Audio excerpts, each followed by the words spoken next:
This training video will guide you through how to add custom graphics to your splash pad. Select the pad icon in the top left corner. The pad information panel will pop up below. To the left side of the pad info panel, you'll find the info icon. From here you can make changes to your existing pad.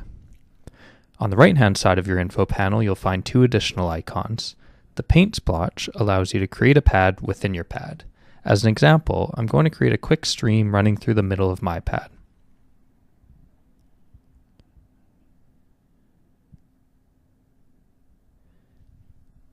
Simply grab the points on the pad, click and drag them to move them around.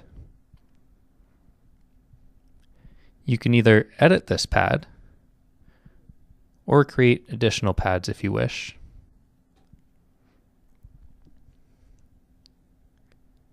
Next, we're going to click on the paintbrush icon to add graphics to our pad. You can load your own graphics as a .png file format, or you can browse through Waterplay's library. Select the graphic you would like and hit the check mark. The following screen pops up, which allows you to make a variety of changes to your graphic. You'll find a color bar to choose from a variety of different colors, which you can then edit using the sliders.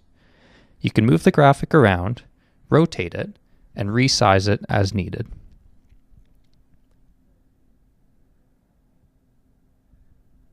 To edit the graphic, select the paintbrush below.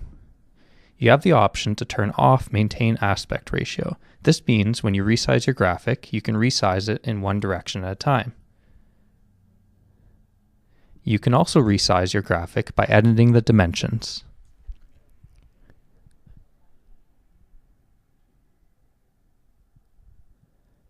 Another feature is the ability to clip the graphic at Overspray. This means that the graphic is only shown inside of the main pad.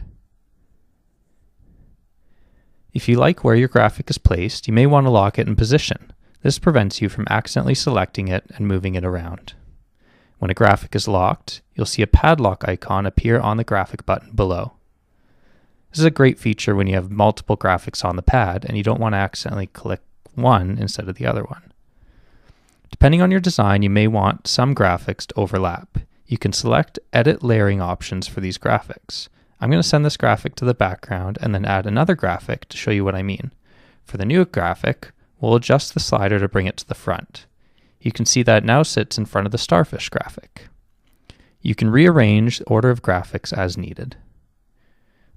I'll send this new graphic to the back, and then bring the old graphic to the front.